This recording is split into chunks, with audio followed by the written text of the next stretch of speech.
People like you don't belong here. That's what Melline Cross, president of the HOA, spat at me while trying to boot me from the $15 million ranch I'd built. Yeah, from a stretch of land everyone else wrote off as a poisoned wasteland. I was sitting in this blindingly sterile conference room, fluorescent lights humming overhead, feeling less like a neighbor and more like some kind of criminal on trial. All I could see out that window was what I'd built. Fields stretching out as far as you could look, the payoff of a gamble nobody sane would have taken. But if you really want to know why the HOA was hellbent on taking me down, you gotta hear where all this started. Right back at ground zero, the day I set foot on the most cursed patch of earth in Colorado. I'll never forget that first morning. There I am, boots crunching over dead grass that climbed halfway to my knees, breathing in air thick with the stink of old chemicals and broken dreams. I was 42, name's Caleb Morgan, washed-up tech guy from Silicon Valley, lost my wife, Emily, to cancer, burned myself out chasing the next unicorn startup. So yeah, you could say I wasn't in the best headspace. Land broker pitched it to me for 20 cents a square foot, which should have set off 1,000 alarms. But when you're grieving, logic's not exactly your co-pilot. That lifeless land mirrored my own busted insides. Honestly, I think that's why I said yes.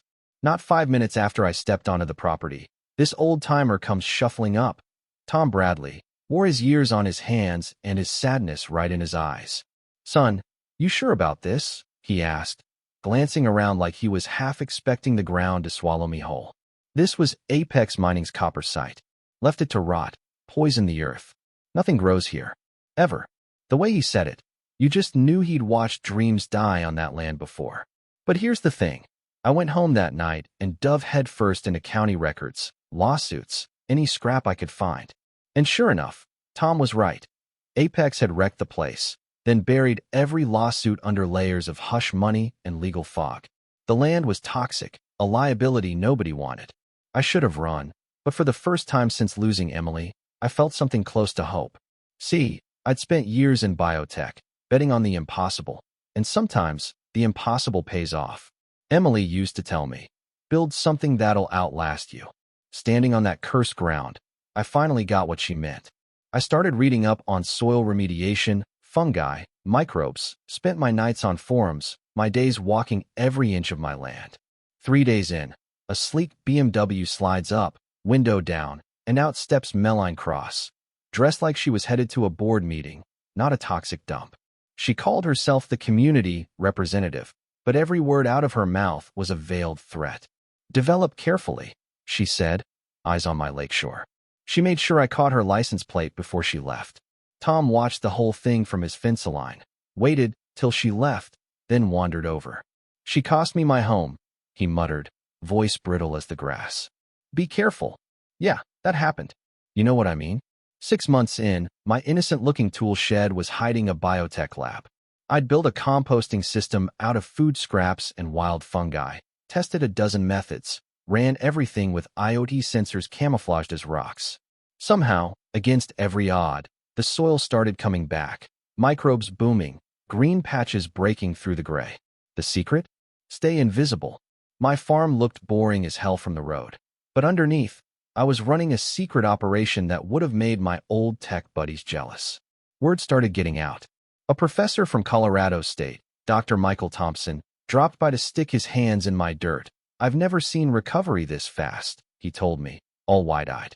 Under his feet, I'd built an underground hydroponics system, climate controls, automated watering.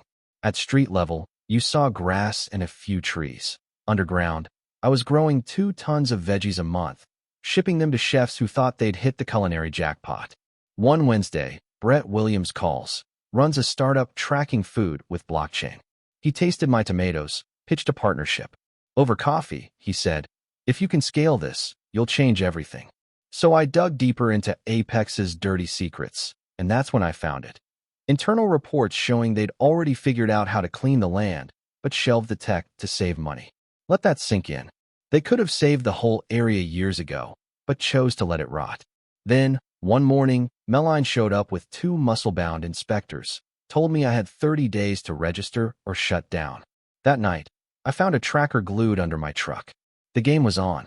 So I brought in bees, 15 hives, both for pollination and as my new security system. The honey was next level, the bees loved the new soil, and winning gold at the state fair got my story on the news. Suddenly, the HOA couldn't touch me quietly. During a windbreak project, I struck water. Turned out to be ancient mineral water, loaded with rare minerals. When the National Health Institute confirmed it, I finally understood why Meline cared so much. She organized a public hearing, threw every environmental buzzword at the wall, but left out how Apex had trashed the lake for years. Lucky for me, Tom's daughter Maria, an environmental lawyer with a backbone of steel, stepped in. "You're not fighting alone," she said, spreading out case files on my kitchen table. A few weeks later, the real war began. A moonless night, hives smashed to pieces, bees roaring like a living storm. Caught it all on camera, including Rick Molina, the HOA's maintenance guy, swinging a hammer like he was breaking rocks. The footage went viral, public sympathy shifted overnight. Maria filed charges, and Detective Ray Harrison, Tom's old pal, made it his mission. But this wasn't just a local drama. Digging into Meline's records, we found she'd orchestrated the sale of my property, knew about the mineral water, assumed I'd fail, then planned to swoop in for pennies. It was all a setup. Tom's story hit me hardest. Lost his land after his wife died of cancer, almost certainly from Apex's water. Meline ramped up fines and violations until he cracked, sold on his wedding anniversary. His wife's rose garden bulldozed the next morning. You want to talk about cold? Turns out, the whole scheme was about more than just my land. Meline was building a luxury resort, spa, bottled water empire, hundreds of millions at stake.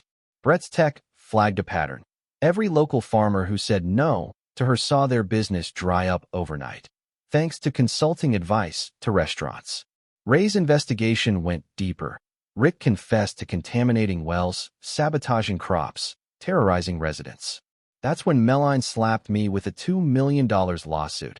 Environmental violations, unlicensed farming, you name it. We fought back with the only weapon that worked, sunlight. Brett's Green Trace app blew up. Thousands tested their water, mapped contamination. Jessica Harper, an investigative journalist, uncovered the full scheme. Land grabs, coordinated business pressure, even suspicious deaths following legal harassment. When I got a midnight call, voice distorted, threatening I'd end up like Emily, I realized just how deep this ran. A geological survey revealed the mother lode. My well was the gateway to a $2 billion aquifer, the biggest untouched water system in the Rockies. Meline had a secret contract with Aqua Global, planning to corner the market on premium bottled water, built on land they'd poisoned to keep everyone else away. Maria worked undercover for the FBI, wired up, digging through Meline's shell companies and offshore accounts. Brett turned our court case into a data war, maps, drone footage, time-lapse of the land reborn. The jury saw it all. Dead earth turned lush, wildlife returning, every accusation against me destroyed by hard evidence. In court, Meline's entire empire collapsed in a matter of hours. Rick flipped, detailing years of sabotage, even plotting accidents for holdout families. Wiretaps caught Meline bragging about solving problems with health crises. Judge Williams ordered her arrested right then and there. Arson, racketeering, attempted murder, you name it. The HOA dissolved, accounts frozen, and Meline's face, stunned and beaten, went viral on every news feed. Out in the street, people hugged. Tom got his family land back. 200 neighbors showed up to replant his wife's garden, and the dedication ceremony turned into a town-wide catharsis. Our fight sparked a national movement. Congress called Maria to testify. Environmental law clinics sprang up everywhere, and Brett's app became a global platform. My farm turned into a research center, visited by scientists from 15 countries. Emma Bradley, Tom's granddaughter, went from traumatized kid to rising star in environmental engineering. Our success inspired projects around the world. Land once written off as dead came back to life. The bee colonies flourished, honey sales funded restoration, and the memorial garden became a pilgrimage site for families destroyed by corporate greed.